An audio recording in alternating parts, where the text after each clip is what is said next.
Today's topic is going to be on how to combat negative thinking. Now, as a human being, we all go through this. Whether you're Buddha, or you are Jesus, or you are Joel Osteen, you struggle with negative thinking at some point in your life. It's just natural. In fact, for a lot of people, a lot of their thought patterns are negative on a regular basis. I'm going to share how to combat that, or how I combat that a lot of the time. It doesn't mean that I don't have negativity. It doesn't mean that I don't have fears. It doesn't mean that I don't have crappy feelings or crappy thoughts. Stinking thinking, they call it. Because it happens to me. It happens to everybody. It's part of life. It's part of being a human being. How is it that it's dealt with, though? The first thing that I do, periodically throughout my day, I will touch in with my stomach area because that's where I feel my emotions. And I will ask myself, how am I feeling right now? If I am caught up in thought and I'm on autopilot and I don't know what I've been doing for the last 10 minutes because I've been thinking, if my stomach feels tension or fear or uneasiness or sadness, I know that I am too caught up in thought. I've created the story of how my life is terrible or how it should be a certain way or how I was done wrong or how this could go wrong in 6 months or it's this person's fault or whatever story it is that I'm telling myself at that time. I'm too invested in it. The first thing to do after acknowledging it is to bring my attention to my breath and take a couple of deep breaths. When I take a couple of deep breaths, it is going to immediately take the power out of my thoughts, because in order for my thoughts to have power, it requires my attention. If my attention is on my breath, I'm taking the power away from the thoughts. Depending on the level of how emotionally upset I was or invested, sometimes I need to meditate for 5 minutes. I'll do like 50 breaths. Breaths like that, where they're deep and exhale strongly. Other times, I can just do it for about 5 to 10 times and I'm good and I'm balanced again. To me, this thing is, there's never a graduation period. There's never a time where I'm like, I don't need to meditate. I don't need to pray. I don't need to be mindful of what's going through my head.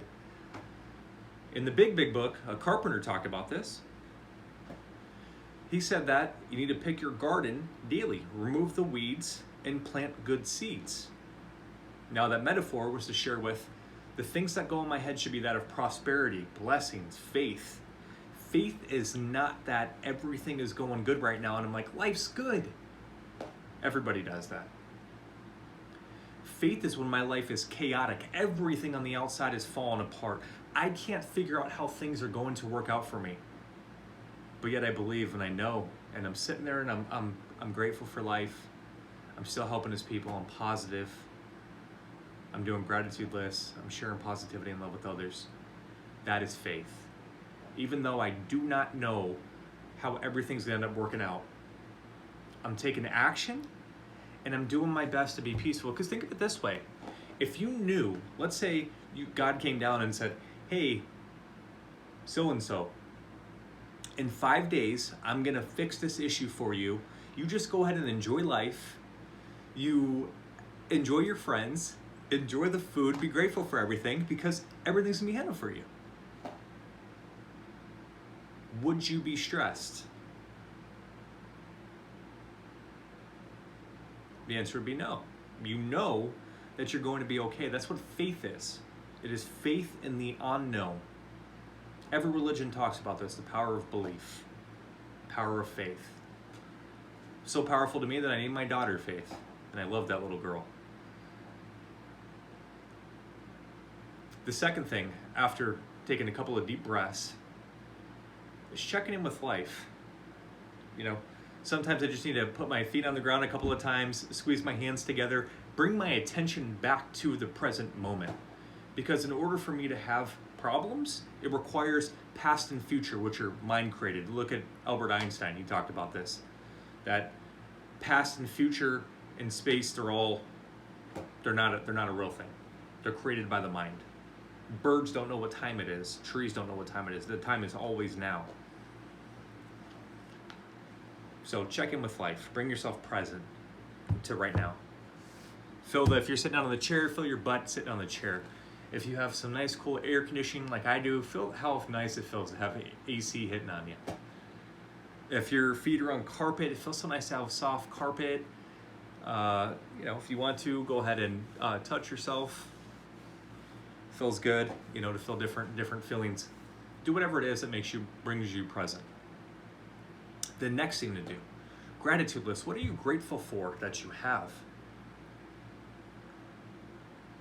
Grateful, I could do 100 things. I do so many different things all the time. So many gratitude lists in a day. I'm grateful for my friends, for my family, that I can breathe, that I'm not hooked up to a machine, that I don't have the coronavirus, that my family's healthy, that I have most of my family members, that my hair's grown back, that I love my hair, my skin looks great, I'm healthy, my body's doing 11 million things every second to keep me alive. I'm able to walk. I'm not in pain. I have the ability to afford anything that I want for the most part. Money comes to me in abundance. I have so many opportunities, et cetera, et cetera, et cetera. I could go on for hours. I love gratitude lists now. I didn't at first. It is a challenge. It is my default mode, and I believe every human being's default mode, is that of negativity, safety, and comfort. Through practice, it's gratitude and love and being comfortable, being uncomfortable. So gratitude. Gratitude's huge because when I am grateful, I cannot be upset. I cannot be scared. I cannot be dependent or in this chaotic mode if I have to have this now. There's nothing that I have to have. That's the thing to understand, is that what you're wanting will not complete you. You want more money, why? Because it makes you feel good achieving the money. You want to be in a relationship, why? Because it makes you feel good to be in a relationship. You want a good career, why? Because it makes you feel good that you received the job of your dreams. Everything we're doing for a feeling. I want you to do a drill right now. Take 20 seconds with me. Relax yourself and think of a happy memory.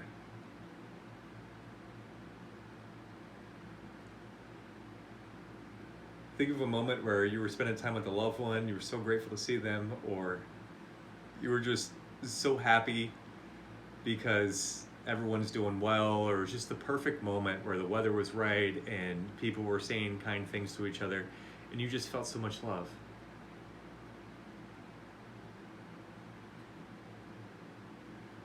You feel the emotion, say you feel happiness, and that was without you having anything. You created that emotion. So ultimately, everything outside of us isn't what fulfills us. There's nothing outside of us that fulfills us.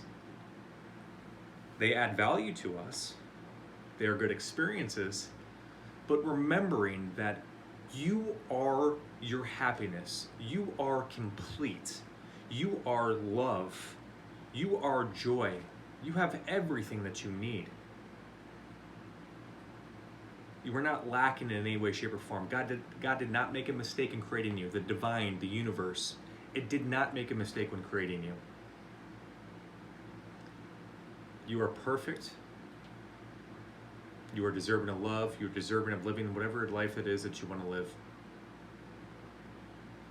Next step, visualize. What is it that you want? Get clear on what is it that you want in life.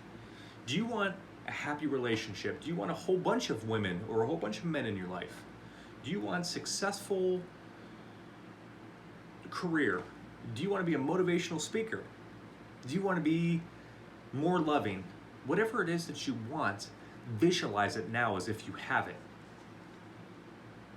I've shared several times in my own personal story, I was not very confident when speaking. I wasn't confident myself when talking to women or anything else. I wasn't confident. I visualized myself with women, or I visualized myself speaking.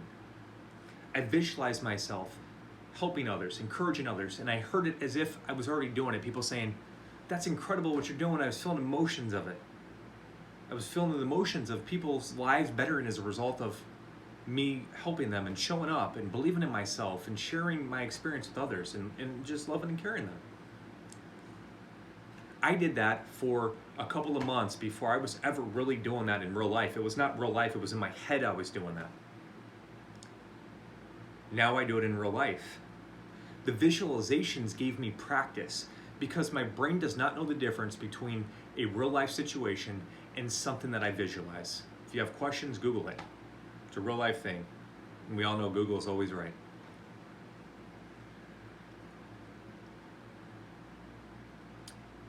Look at a nightmare, for instance. When you're in a nightmare, you wake up from that nightmare like you were literally getting chased by Jason and you were about to die. Your heart's beating, your adrenaline's going, you're sweating. Your brain does not know the difference between a real life situation and a made-up event. So use visualization to your advantage. Google visualization. It is the most impactful thing you will ever do in your life. And I know you're thinking, that's crazy, it's witchcraft. Try it. Try it for a couple of weeks. Whatever it is that you want to do, whether it's attracting women into your life or it's a better speaker, visualize as if you already have it now. I can tell the difference in my life. In the short amount of time that I've done it, women behave differently to me than they did a couple of weeks ago. Completely different. And it's because I've changed because of me visualizing and seeing that women are attracted to me, I then act that way. You ever notice when I was single one time, I had like 20 girls that I was texting. And because I was texting 20 girls, other girls found me extremely attractive. It was a byproduct because I had so many women in my life. I wasn't needy. I wasn't wanting to hang out with them. I was more likely to give them crap because I didn't care if they text me back. My behavior changed as a result of having an abundance of women in my life. So if I can recreate that in my mind, I'm going to start acting that way and I'm going to start attracting things into my life. So visualize. It's so, so, so important. And then the next thing, do your best to stay in gratitude and positive emotions. I don't know if you've ever read the book The Power. It's by the person who wrote The Secret. Simply sum up the book, she talks about the law of attraction is the law of love. Everything is love. This divine being is love. Every emotion either is love or an absence of love. Jealousy, anger, blame, control, absence of love. Love, passion, gratitude, joy, different levels of love. Stay in love, stay grateful, stay happy. Focus on what you love in life. Focus on the fact that you love water and you love being able to walk and you love relationships and you love feeling in love and you love gratitude and you love whatever it is that you love.